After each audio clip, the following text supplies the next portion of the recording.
या अजितदादा पवारांनी ओबीसींसाठी महाराष्ट्रातल्या 71 जिल्ह्याच्या ठिकाणी वसतिगृह दिलं। बरं मुलांच्या राहू दे, मुलींना तर दिलं। हे अमोल मिटकरी विजयंतीसाठी 8 महामंडळ माननीय देवेंद्र फडणवीस साहेबांनी जाहीर केलेले आणि ती 50-50 कोटीची आहेत। त्याला 50 पैशाचा निधी सुद्धा या अजितदादा पवारनं दिलेला नाही। अमोल मिटकरी आणि अमोल मिटकरीचा जो आका अजितदादा पवार आहेत ना, अमोल या अजितदादा पवारांचे खाजगी कारखाने अगणित आहेत, अगणित। त्याचा जो टर्नओव्हर आहे ना, तेवढा टर्नओव्हर या महाराष्ट्रातल्या ओबीसींच्या 60% लोकांच्या सामाजिक न्यायाच्या योजना ज्या आहेत, जे बजेट आहे त्याच्यापेक्षा 4 ते 5 पट आहे माझ्या अभ्यासाप्रमाणे। अमोल मिटकरी हा पडतूस म्हणतोय या शब्दात, कारण त्याच्या भाषेत जर उत्तर द्यायला लागलो ना, माझ्याकडे खूप मोठा शब्दसाठा आहे। मी मराठीचा प्राध्यापक आहे, त्यामुळे अमोल मिटकरीच्या अंगावर कपडे सुद्धा राहणार नाहीत। लक्ष्मण हाके यांना आलिशान गाडी समाजाने दिली आणि आता त्याच्यावर टीकेची झोड उठू लागलेली आहे। आपल्यासोबत हाके सर आहेत। मला सांगा, गाडी समाजाने दिली पण टीका ज्या पद्धतीत सुरू झाली आहे, कसं बघताय? बघा, टीका करणारे करत राहतील। गाडी हे काय माझं साध्य नाहीये, साधन आहे। माझं साध्य हे आहे की ओबीसी विजयंती एसबीसीच्या लोकांच्या हक्काधिकारावर बोलणं, आणि लोकांनी दिली, त्यामुळे कोण टीका करते ह्याच्यावर मला बोलायला वेळ सुद्धा नाही माझ्याकडं। माझं दिवसाचं शेड्यूल काढलं तर मी किमान 2 ते 3 जिल्हे अंतर कट करून मी त्या कार्यक्रमांना उपस्थित राहण्याचा प्रयत्न करतो। मला सांगा, अमोल मिटकरी सत्तेतच आहेत, अजित पवारांच्या जवळचे आमदार आहेत। ज्या पद्धतीने त्यांनी टीका केली आहे तुमच्यावर, कसं बघताय? हे तुम्ही ओबीसीचे नेते आहेत का? पासिंग काय करा वगैरे वगैरे, ज्या पद्धतीची टीका झालेली आहे, काय त्याला उत्तर काय असणार? मी थोडंसं त्यांची ती टीका बघितली थोडीशी, पण अमोल मिटकरीला आजपर्यंत बाजारू विचारवंत असं म्हटलं जात होतं, कारण पैसे देऊन व्याख्यानं द्यायची। त्याच्या पलीकडे जाऊन अमोल मिटकरी हा अजितदादांच्या घरी झाडू पोछा करायचं काम करतात असं पण मी ऐकलं, आणि त्या बदल्यातच त्यांना आमदारकी दिलेली। त्यामुळं अमोलजी, तुम्ही वरिष्ठ सभागृहाचे सदस्य आहात, विधान परिषदेवर तुम्ही आमदार आहात। तुम्ही जी काही आज भाषा वापरलेली आहे ना, त्या भाषेला जर आम्ही त्याच भाषेत उत्तर द्यायचं म्हणलं ना, अमोल मिटकरी तुमची कापडं तर राहणारच नाहीत, पण तुमचा जो आका आहे ना अजितदादा पवार, त्याची सुद्धा कपडे राहणार नाहीत। कारण अजितदादा पवार, मला सांगायचं काय होतं की अजितदादा पवार गेल्या 20 वर्षापासून अर्थमंत्री आहेत महाराष्ट्राचे। मी एक तुम्हाला उदाहरण सांगतो। ओबीसी महामंडळ, समाज कल्याण आणि धनगर समाजाच्या योजना, ह्या कागदोपत्री 1500 कोटी रुपये अजितदादा पवारांनी लटकत ठेवलेले आहेत।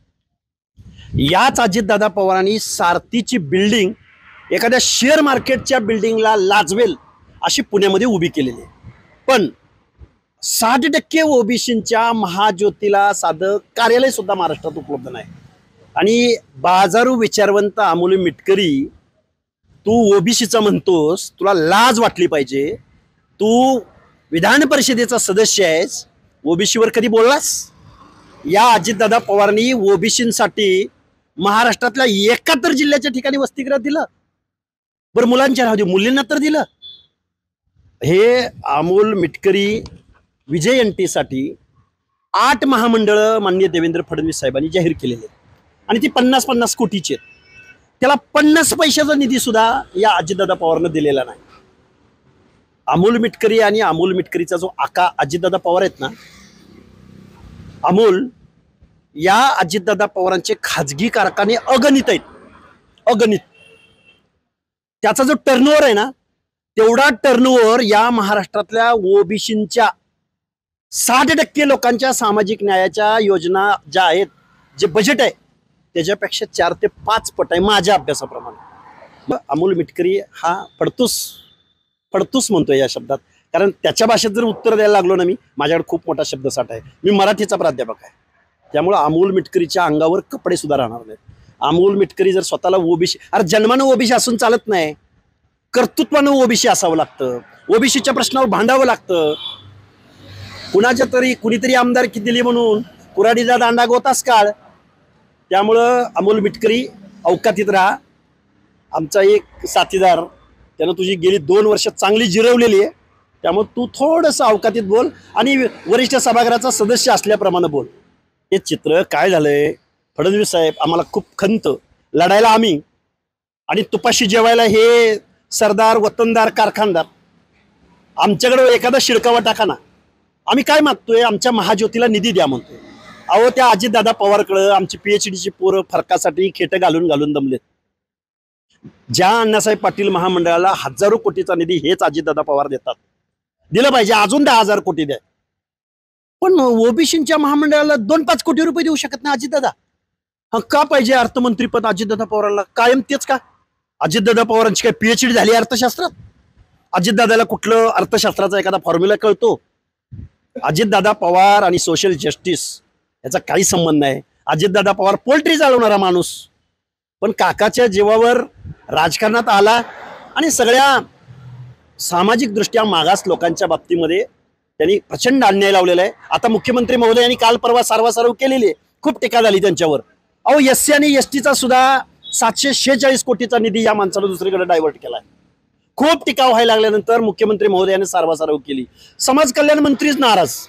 पळून यायला लागला अजितदादांमुळे परत सत्तेचं गणित मोडू शकते.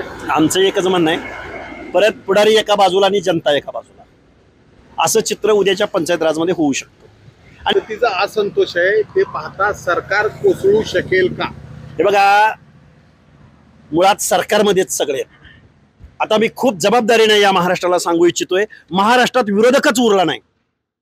सगळे सत्ताधारी माणसं, सगळी माणसं जी मेन माणसं आहेत, उद्या काँग्रेसमधले पण काही माणसं भाजपमध्ये प्रवेश करणार आहेत. रोहित पवार, सुप्रिया सुळे, शरद पवार हे सगळे भाजपमध्ये सामील झालेले आहेत ऑलरेडी. दुर्दैव हे आहे की गावगाड्यातला जो सामाजिक न्यायाच्या प्रतीक्षेमध्ये माणूस आहे, जो आवाज उठवू शकत नाही, जो राजकीय उपद्रव मूल्य दाखवू शकत नाही, त्या माणसाचं मरण आहे. देवेंद्र फडणवीस साहेबांकडून आमच्या खूप अपेक्षा आहेत. अपेक्षा भंग झाला, अपेक्षा भंग झाला लगेच म्हणता येणार नाही. अजून वेट अँड वॉच पाईपलाईन मध्ये आहोत आम्ही, अजून आम्ही वाट बघू.